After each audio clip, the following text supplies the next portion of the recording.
Welcome to the live with Lottie Passell-Syms. I'm a sex and intimacy expert, and we are going to be talking about balancing the boardroom and the bedroom.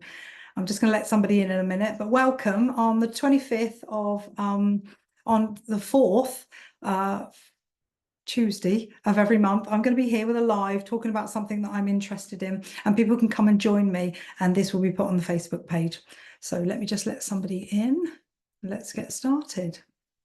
So welcome, everybody. It's so lovely to have you interested in what I'm talking about, and let's have a deep dive into what this actually means. So the balance in the bedroom, we're embracing feminine energy at home. And what we're going to be talking about is how we balance the masculine and feminine energies in business and relationships. Now, I'm not going to be centering completely on masculine and energy and feminine energy all the time. I want to talk about it as an energy in itself, because I think that's quite important. And I'm not going to deep dive into sort of the masculine changes of that or the feminine changes of that and how that affects people. But I want us to look at it from the perspective of the boardroom and how that translates into the bedroom. The other one thing we're going to be looking at is why stepping into your feminine energy can transform your connection at home. So if we're talking about how we are in the boardroom and how we're holding that space for ourselves and what that looks like, then when we come home, it might actually have an opportunity to frazzle the relationship and make it unequal. So equality within the relationship will be very misaligned, and then we can look at that and see where we can do a little bit of harmonizing with that. And then I want us to look at practical tools to help us shift gear and to restore harmony in the relationships without sacrificing the ambition that we've thought about and what we plan to do. So I'm going to do a little story first of all, and this does relate to myself and a lot of entrepreneurial women that I know who come to therapy and are trying to continue that journey and hold that space for themselves, but they're in relationships and they want to find a place to actually become that person when they go home and not stay with that boardroom feeling within the relationship. And that will become a little bit clearer as we go through.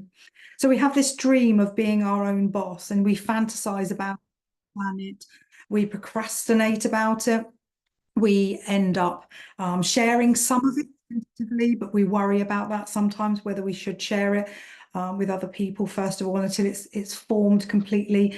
We worry about being successful in it. So a lot of people think, will I fail? But a lot of people will sit in that place of how successful can I be?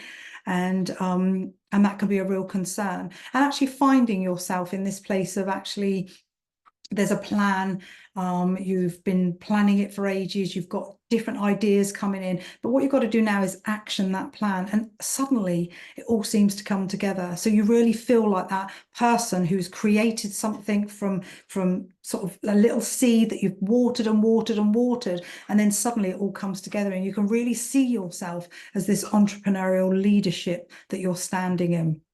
And it feels really invigorating. You're employing people to help you in different ways. So for myself in marketing and all the other stuff, tech stuff, I employ people to do it because that's not my niche. That's not where I sit in. And when I give that to other people, I feel much freer to be able to have the experiences and the creativity that I can sit in. So all the things I've done along the way have all just been ideas, and they've mostly been in my head. And then suddenly that you execute them and the whole thing seems to come together. And there's a real pride.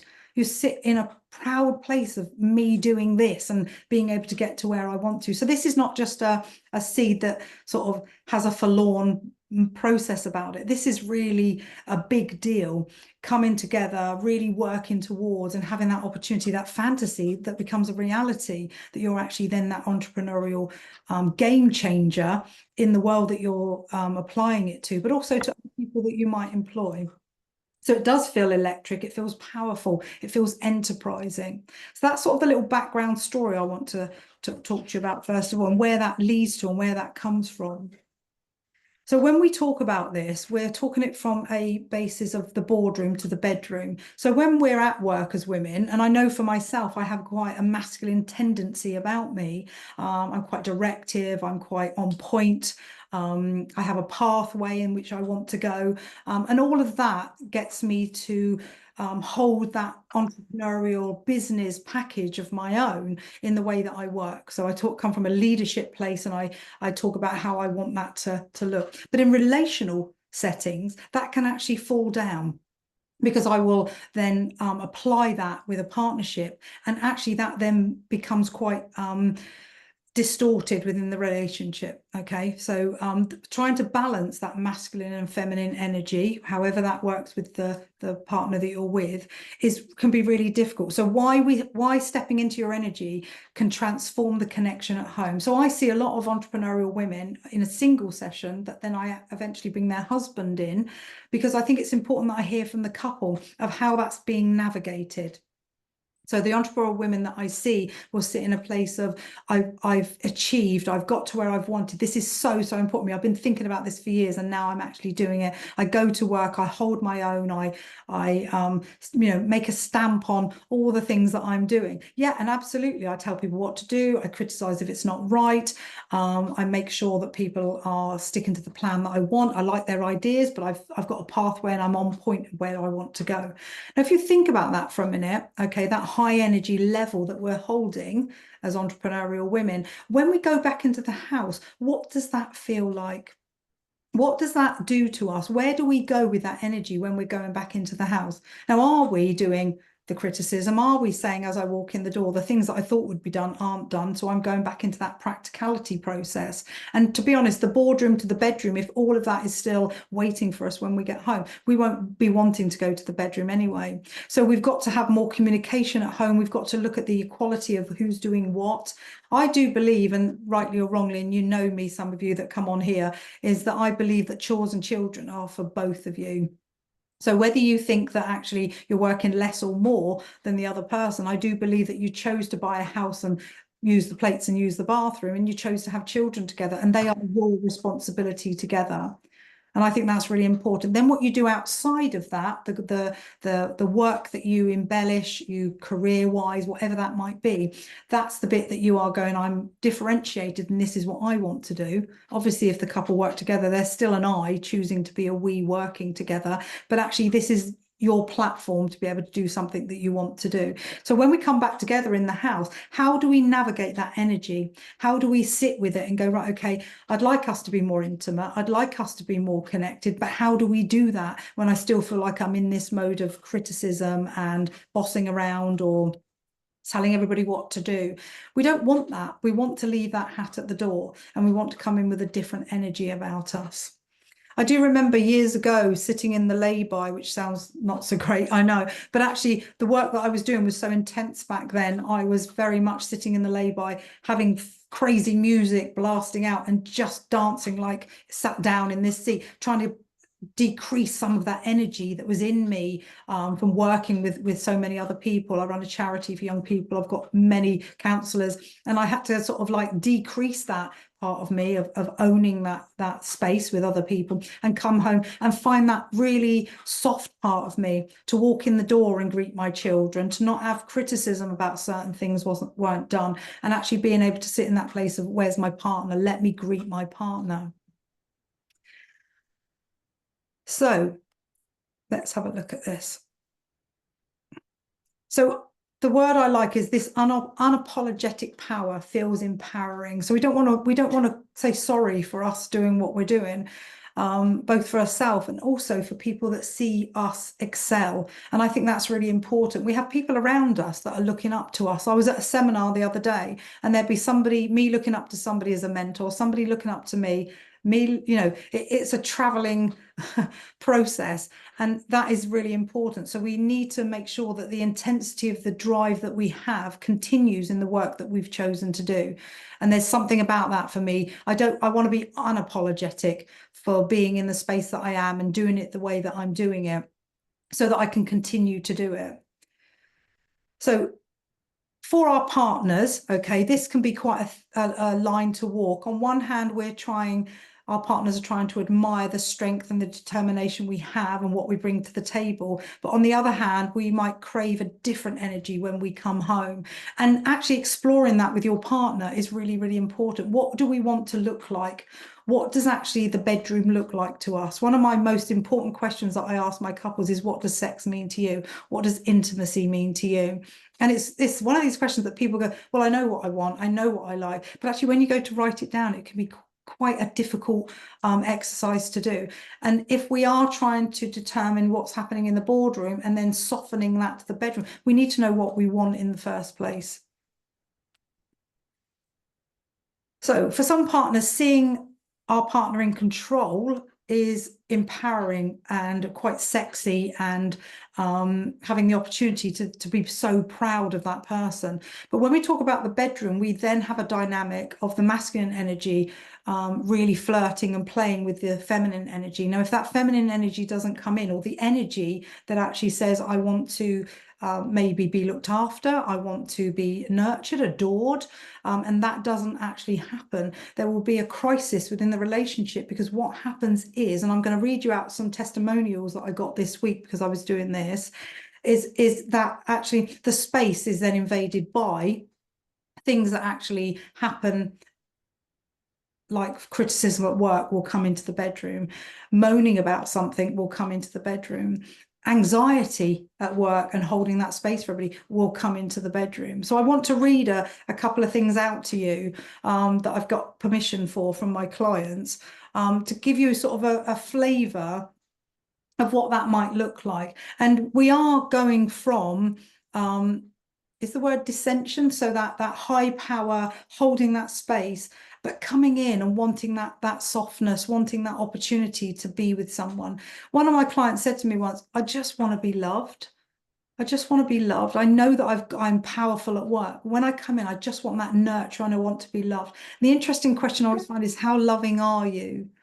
So there's part of us sometimes that will want to be loved, want to receive love, but actually we're not that loving. We might be a bit prickly. There might be something that's going on with us that we haven't let go from the boardroom. And actually our partner is trying to make a bid for contact or affection, but actually you're not there yet. What would you need to come in to the house and be able to go, I've arrived here. I actually feel like I'm settled here. I'm arriving. And one of the things I get my couples to do is to greet each other first.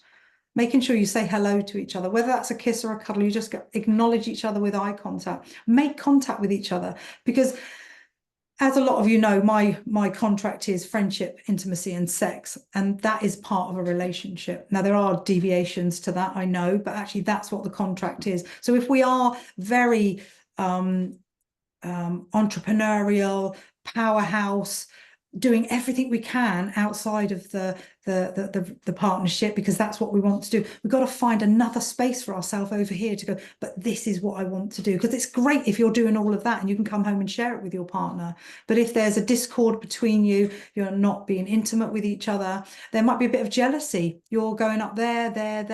I'm finding there's a lot of women talking on Instagram now, which that seems more and more that women aren't looking for men. That differentiation about the money is not so important. What they're looking for is that emotional connection, because they're earning their own money now. Okay. All of this is I'm not generalizing everybody, but if we're earning our own money and the other person's holding their own space as an individual, then we can come together with that. But what we're looking for is that emotional connection, and how can we enhance that? Because actually being the powerhouse doesn't give us the opportunity to do that emotional connection. It's too strong. It's a really strong power. So let me read some of these to you. And it's very difficult not to talk about men here, okay, because they are the recipients. So, I'm not talking about just heterosexual or cisgender relationships. This can be any gender, okay, and there will be a different dynamic of feminine and masculinity within that relationship. We're all of it, and it's how it plays out, how you show it, how that comes together with your partner. So yeah, these were just some testimonials I got this week, so I just wanted to share them with you. So when my partner's at work, she is sexy and empowered. I'm very, very proud of her. When at home, I see that energy disappear. I feel I miss out on some of that vibrancy, that energy that she gives to her work. But when she comes home, she sort of disappears. We have discussed this, and it comes down to the mental load that she feels that she has and the responsibility that she feels that she's holding when she actually arrives home. So this is what I was talking about. This was about being able to have that conversation about what are we both bringing to the table. I have my own business, you have your own business. I'm hoping that both of them are supporting each other in a way that says, I want you to do well and I want me to do well. I want us to support each other.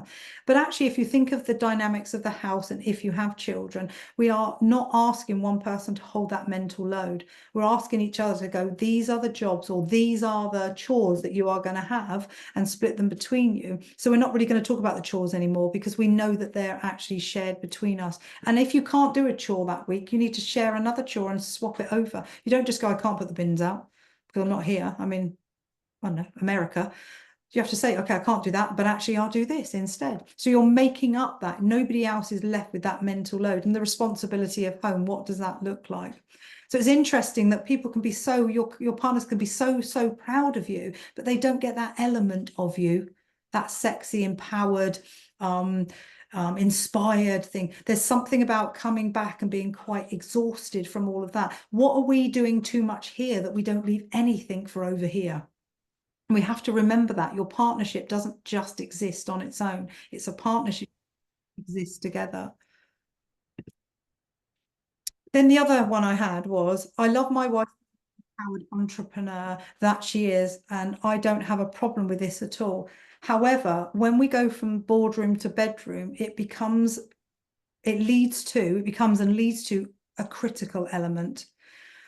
And this makes me lose myself and my erection, which leads to more criticism. It's a mix of power and disempowerment on both sides. For me, I want to see in the bedroom the authenticity that her and I can come together. Thought for me that was really powerful because we cannot go from you haven't done that right, do that plan again, or actually I'm not happy how that's turned out, and we're criticizing at work. When we think about the bedroom, it's the place for silence. Talk about what you're going to do with each other before you do it with each other. If we go to a critical place, and that's one of the things I talk about in therapy about sensate focus. It's a process of being able to come together on a sensual level. And this is what I'm talking about. Go sensual, not sexy sometimes, so you can really get that emotional connection. If we start criticizing, like how long are you going to be, or actually you're hurting me, you're leaning on bits, it's not that bad, if that makes sense.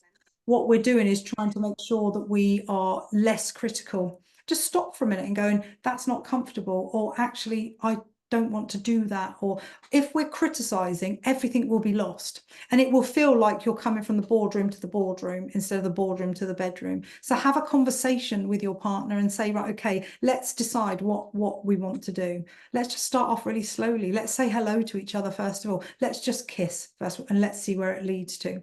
Because I'm always talking about expectations. Somebody might think we're only going to do this, and the other person might think we're going to do much more than that. So there are relationships where people are very proud of the other person and the achievements that they're becoming, but we do need to remember that we have a relationship to come home to, and what energy have we got left with that? I see many couples who say, I haven't got the energy for the relationship. I'm building my empire for us, but I haven't got the energy for the relationship. The energy for the relationship won't wait. You can't say to somebody, wait at this bus stop and I'll come and pick you up when I'm ready. It doesn't work. You've got to try and balance all of it if you possibly can. Or say to yourself, who could I employ?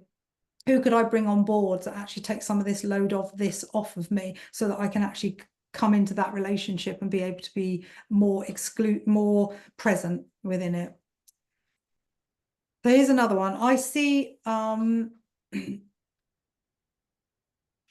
yeah, this was really interesting. I see the overly aggressive. So when sometimes women, and not all, but women become like entrepreneurial. I'm never keen on the word aggressive, to be honest. However, we are called sexually aggressive if we come into the bedroom and we're trying to be controlling. And this person said, I see overly aggressive and controlling as a weakness. And at home, it feels very unauthentic. If you can be like that with me, it sounds to me like you can be like that with others, which you are at work, which doesn't make me feel special. I prefer a feminine, soft, sacred space, not shared with others. And for me, that was so profound, because if you're acting like that over there and then you're acting like this over here, you're still trying to hold that space for yourself as the leader, the boss, the enforcer, the whatever the word might be. And actually what we want to do is come and find this sacred space to be able to sit together and be able to go, let's both be soft. When we're talking about feminine and masculine energy, men have that opportunity. Okay, just because they're having it in their emotional power, it doesn't mean that they're not masculine. Okay, and we need to make sure that actually from both place of resistance, when some women feel that their partners are being less masculine, we then find that the women will be quite critical about that. They're looking for that masculine energy.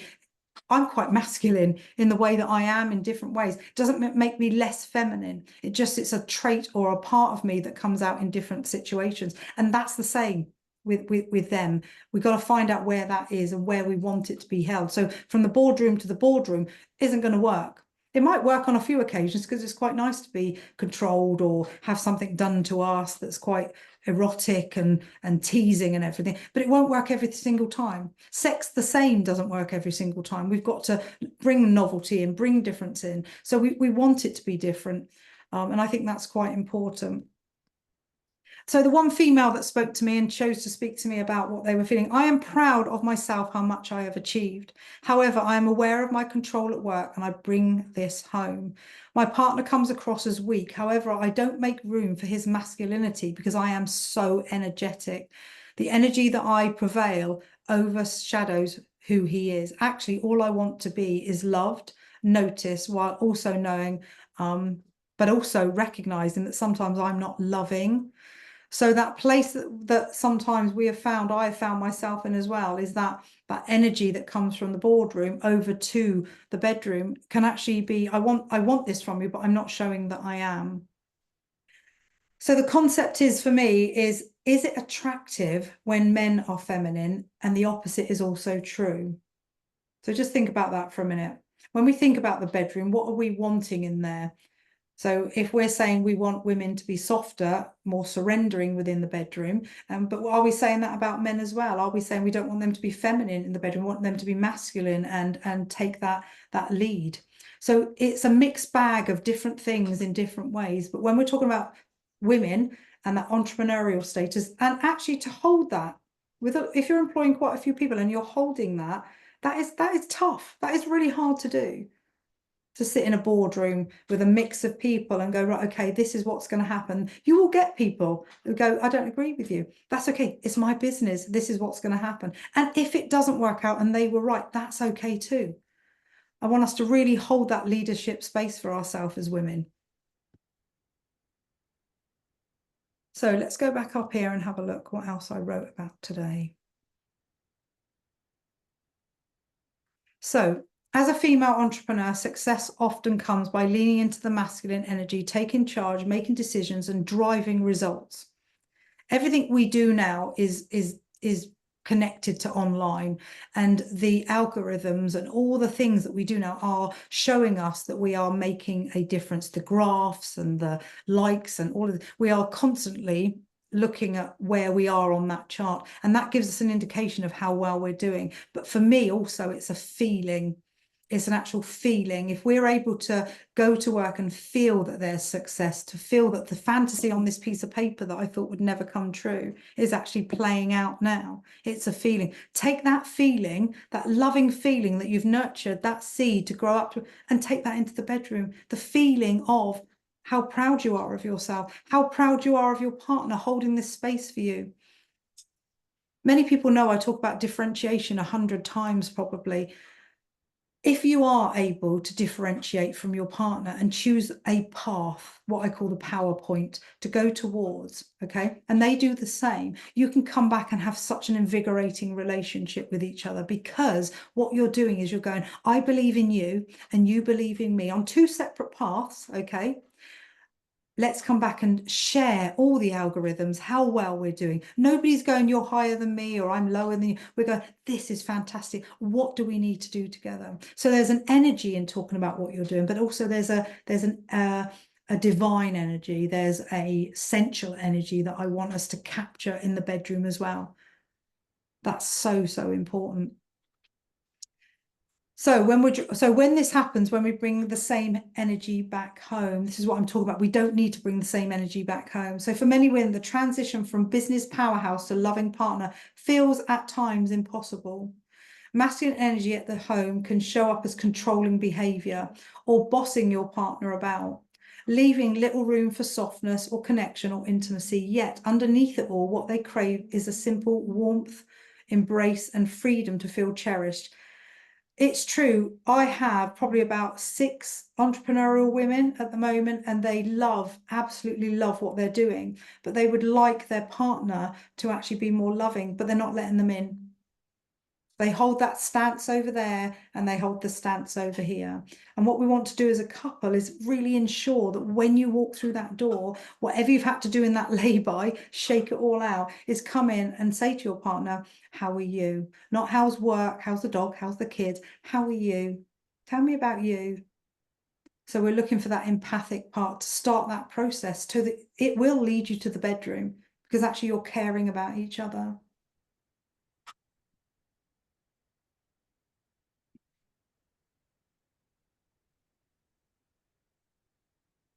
So what I look for in this is balance, boundaries, and bliss. 3 Bs. Okay, always do everything in threes. We need to find a balance. Okay, we need to find a balance of wanting to have our circle of differentiation achieved. Okay, so differentiation is 2 circles, 1 each, and that is your adventure, exploration, excitement, achievement. They're all the things that you want to achieve as an individual while you're on this earth. We need to balance that if you choose to be with a partner. How can I be differentiated with support, whatever that looks like for you, and also have a circle that goes up to the top that actually invests in the vision for you, both of you? And that's from activities to holidays to deciding to have children or have children to the bedroom. It's all inclusive of all of it. Then I want to look at the boundaries to this. What boundaries can you put in place that actually gives you the opportunity to say, the career is so important to me? We're not going to burst that bubble at all. I wouldn't want anybody to do that for the circle, the differentiated circle. But what we're trying to do is say to them, okay, how can I facilitate this? So I had a couple, and I've got permission to share this. She was desperate to do a 3-week course in Bali. They had 3 children, okay? And he was working full time, she was working part time, but really wanted to become a yoga teacher. And we facilitated that. And he wanted to go to golf. He could only go for 3 days because of the children and the opportunities of childcare. And he wanted to go for 10 days, like all his mates do. So we actually worked that out in therapy, for them to be able to go and do what they want. She is now a really successful yoga teacher. And he actually then let go of the children, both of them did, and he went out there for the last 3 days and they had a fantastic time together. That's what I'm talking about, the support of it all. Being able to say, this is your circle and this is what you're saying you want to do. Let's see if we can facilitate yours. Let's see if we can facilitate mine. But the main thing is that you've got a circle together. The one at the top is the vision that you have together. The career part of it, I'm seeing in therapy, can actually take you away from each other. And it's down to stress. People sit there and they go, but I'm self-employed. I have to earn the money, what we call providership. And I can't take a day off. I'm working every weekend. I take every single call, whether I'm with my children on my own or whether I'm with my family. So this is not sustainable. So the powerhouse that you're trying to achieve is going to actually end your relationship. Or actually you might burn out with your dream job that you've always wanted. So we've got to find that balance. Then we've got to put a boundary in. What can I do that's sustainable? What help do I need from it? What do I need from my partner? And how can I facilitate that to keep going without having that vicarious burnout that we can sometimes get to? And then we need to look for the bliss. Okay, the bliss in entrepreneurial work is it working? Am I getting results? Am I getting happy people? Am I being able to facilitate the things that they're asking me for? That's the bliss. And obviously the bedroom bliss is, are we both satisfied? Are we willing to do what it takes to actually get to where we want to get? And is the bliss actually we're both satisfied with what we've got? And that's where it comes to, what does sex mean to me as well? Being able to sit in a place of going, okay, am I getting what I need, and is it available to me? Okay.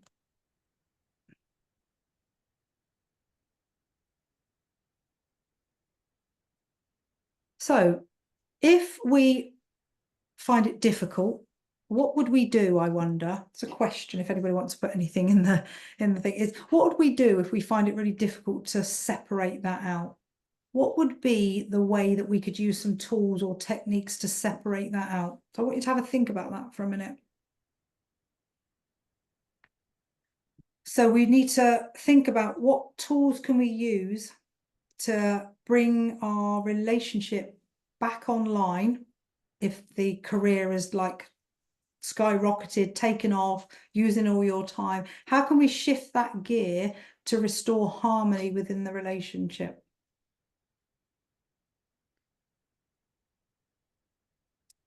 Some of the work that I do, a lot of the work I do actually, is about identity.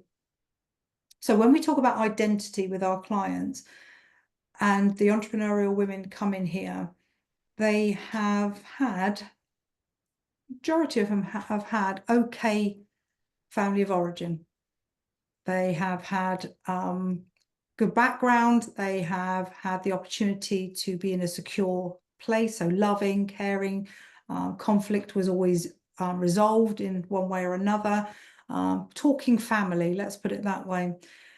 Now they're finding themselves in a position where I've lost my identity. I know what I want to do in that world of work, but I've lost my identity in the fact that actually, why am I trying to achieve so much? And that might have been, I know it is for some of them, but it could be that actually to achieve is to be loved. So I'm just thinking of one person I was working for, and that was a definite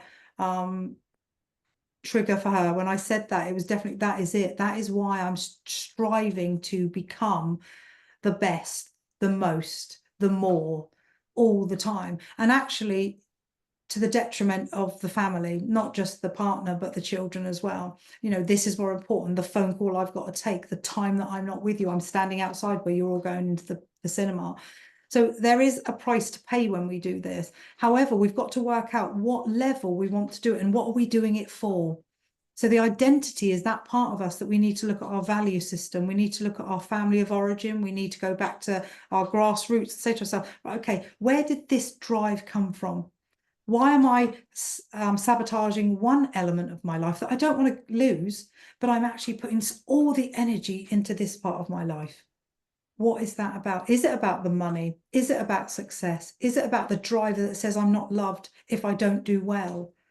So this identity, maybe crisis, is coming about because actually the excitement of putting that seed in and being able to promote it and get to where you are, it's fantastic stuff. But we've got to not lose our identity along the way. And we can do that without a career, and we can do it with a career. So walking back into the house, what level of energy do you bring back into the house? You know, is your work dismissed? And that, not that again, or we're talking about that again. Do you feel like that's not a place where you can go and take your worries or concerns or triumphs? All of this is important, and it's about identity, being able to work out who you are within this process and how you can actually elevate yourself to be able to go, I'm starting to realize who I am and why I'm achieving this much, but also understanding why you're leaving stuff behind. So the entrepreneurial women that I'm with want to stay in the relationships that they are in. And I have spoken to 3 of their husbands and saying, this is not sustainable if I'm going to just be ignored. Okay, this won't work. So they're asking, and it was really invigorating for me because one of the guys said, what can I do for me to be a better man? What can I do to make me a better family man? It wasn't what can she do less of, what can she do that would help me. It was just wonderful. I wish I'd recorded it really, because it was so lovely for someone to come and go, what do I need to do to facilitate that dream, to facilitate my dream, and for us to facilitate us and the family? So that's amazing work already done with a guy saying that and being able to say, right, okay, what do I need to put in place? So let's go back to the boardroom and the bedroom for a minute, okay? If we want to make a relationship strong and whole and nourishing, what we feed is what will grow. It's a fact. So if we are in the boardroom and we are feeding that and nourishing that and all the things that make it bigger. I remember I had an antique shop years and years ago for 16 years. And it started off the process of, I'm self-employed. I can do what I like. I can take time off. It was like being on the back of a tiger. It took off. It took over. Didn't have any space for myself or my partner didn't have a space for him or us. Bringing up 3 children. So it is like being on the back of a tiger when you start this. And then you've got to actually go, okay, I'm going to really rein that mane in and hold on for a minute and go, actually, am I really doing what I want to do? And if I am, what are my strengths in it? Okay. Because you're coming from a creative strength place. And what are the things I don't want to do? I don't want to do marketing. I don't want to do Instagrams. I write it all, I put it all together, but I don't know how to schedule it. And I only want to learn what I want to learn. So that gets taken out, that gets taken to somebody else. Find people in your circle that actually have that expertise in something that you don't want to do. Same as me doing these lives. These lives are, one, I'm passionate about what I do, but actually it's about and giving something free always. So serving, which is always important to me, but actually being able to go, right, okay, I can. This is a space that I want to give to this. So find spaces that you want to do that with. And that would be including your relationship, your partner, your children. It is interesting. I remember speaking to a guy quite a few years ago now, and he said when he went into work and he was a little bit scared, he wasn't self-employed then, but he was a little bit scared of his boss. And he went in there and he went, my family are so important to me that actually on a Friday afternoon, I'm going home at 1 o'clock and I'm going to the park with my children and my wife, and I'm not coming back till Monday morning. And his boss went, okay, I respect that. And he was like, oh, okay. And he went off, didn't come back. He was really worried all afternoon in that park. And he went, no one phoned me. No one bothered me. That respect comes from holding that boundary. Okay. And you can get to bliss if you hold lots of boundaries, because even though people will shift slightly and they don't like it, and once the boundary's held, okay. There was an analogy somebody gave me the other day. It was about a lift. And you go into the lift. So the mum and the daughter went into the lift, and the mum said, don't touch every single button on there. And the daughter went like that. So it stopped at every single thing. Okay. And the mother was in quite a rush. If you want to hold a boundary, stand in front of the buttons. So there's no opportunity for somebody to actually go in and gate crash something or ruin something or change something. I thought that was really quite a powerful thing. As usual, if anybody, some people know me, I go off piste quite a lot. I'm all over the place. So yeah, let's get back to the bedroom. How could we invest in that part of us that takes us into the bedroom? Because we want to, because we're not begrudging it. We're not saying, I want to do some stuff on the internet. I want to get ready for tomorrow. How can we make space for each other? What tools, or I'm going to call it, what authenticity can we take into the bedroom? And be honest, I don't want to have sex tonight, but actually I'd like us to have a really, really big cuddle. And what I call David Schnarz's cuddles, which is cuddle and re-cuddle. So really connect with each other. So I want us to look at what tools could we use to not feel like we're sacrificing our time or resenting our time. What things can we put in place, I wonder, that would give us the opportunity to embellish that part of us? First of all, for me, it's definitely recognizing that I want to be real in the bedroom. I'm not playing a role anymore. I'm actually going into the bedroom as me. Okay, your partner chose you for you. And that part of you that's quite the entrepreneurial stuff is sexy. Women who are confident are sexy, okay, without a doubt. But what we're looking for is how can we find some tools and techniques to want to go into the bedroom. So first of all, as we all know, and my couples that I speak to, communication is the key. It always will be. And being able to say to each other, what's our plan for tonight? You have a plan for the TV. You have a plan for dinner. What's your plan for the bedroom? where are you? You know, what percentage could you give to the bedroom tonight? Is it 20% or is it 80%? What would that look like to be able to have a conversation about that? Giving yourself the strength to say, and bravery, I don't want to do anything tonight, but can we just be together? Before we go to bed, let's just be together. Okay, let's not talk about work. Let's just, how are you? How am I? If we ask about ourselves, we are actually doing intimacy without realizing it. Just tell me about you. There's one exercise I do with my clients. It's 15 minutes, 7.5 minutes each. And they just say, my emotions for the week were, Monday, I felt great. I woke up, the sun was out, felt great. Tuesday, I felt a little bit low. Yeah, don't know what that was about. But Wednesday and Thursday, I felt much better. I was more productive, felt energized. And Friday, yeah, I'm glad it's Friday. I'm glad, I feel happy that I'm here and home. We're not doing anything with those emotions whatsoever. This is intimacy growing outside of the bedroom.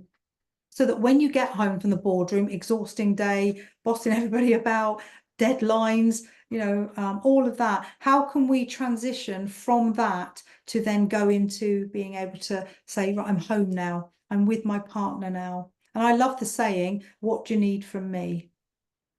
It's just such an amazing saying. What do you need from me? What would help you at this moment? What would you need from me? And that could be space, it could be a cup of tea, it could be a kiss, it could be let's sit on the settee together.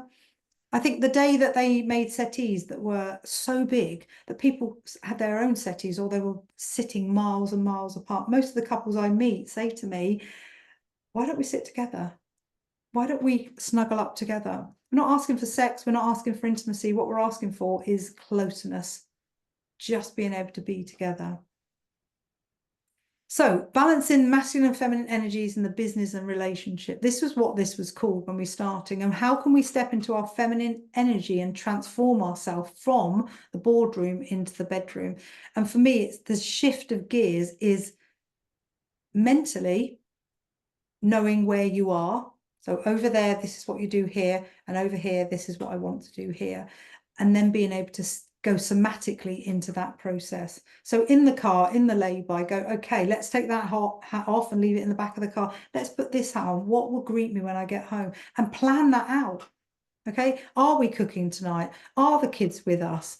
What will we be talking about? Yeah, a lot of my clients do John Gottman, the card decks, which is really useful. So before you watch Love Island or 1% Club, then think about what you can actually do as a result of bringing you two closer. You can have the telly on later, what I call bubblegum TV. Okay, you can have that at that time. So 15 minutes before you go and watch all this stuff that actually numbs your mind out and you're not really thinking about each other at all, is do the John Gottman cards, the card decks, because they give you the opportunity to talk about affirmations, what you like, what you don't like.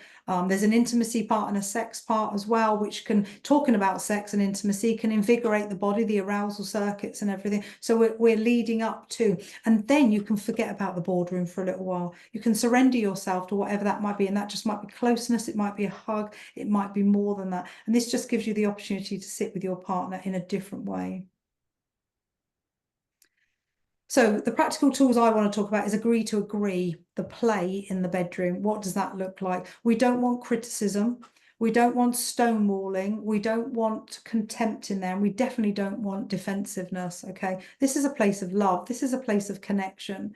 So if we feel like the boardroom is coming into the bedroom too much, and we can play that if we want to. If you're feeling quite masculine and you want to be the person that is giving, by all means, you know, do something to your partner and say, do you know what, it's not about me tonight. I'm going to do this to you. And then another night, then we can swap round. We don't always have to be both of you doing something. And I think that's really quite essential when somebody says, it's all about you tonight. So it just gives that opportunity. Recognize the authenticity in you, okay? You are the role of mother and father, the role of entrepreneur, the role of the boss. They are roles that you're playing out. When we're talking about love, connection, we're talking about authenticity. Just me and you, we can show each other who we truly are. And then talk about what does sex mean to me, which I think is a really poignant question.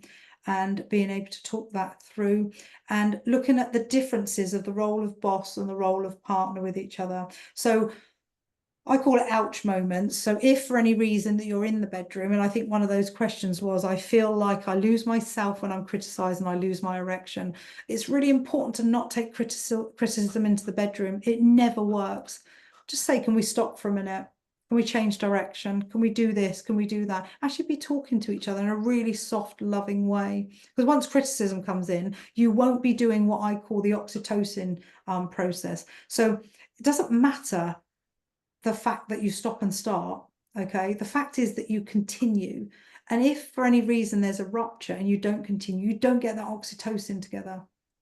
Like your arousal circuits, it will go down.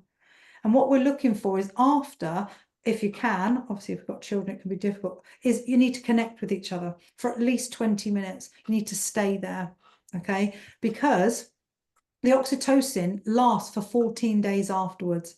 And if we are able to really connect with that oxytocin, vasopressin, dopamine, slight cortisol, all of that, so that what we call the resolution stage, where everything's going back to where it needs to get back to in our bodies, then that stays with us for 14 days. And you will notice you're being nicer to each other. I'll do that for you, or I'll actually go and get that, or I'll make the tea.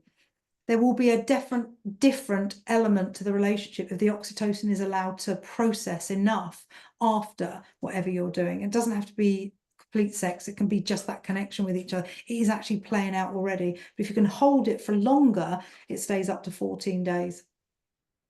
So the bedroom becomes really, really healthy, productive, a good place to be. Okay, we've got about, I don't know, 9 minutes left. I hope this has been helpful.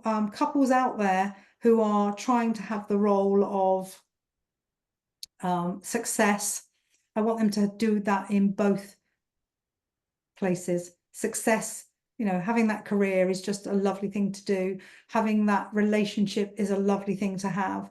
And nurturing and feeding and nourishing both is really, really important. So remember, the back of the tiger can take you to a place where you actually lose yourself completely. So actually get a hold of the mane of that tiger and go, I need to slow this bit down a bit. And maybe you need to slow that down to pep this side up.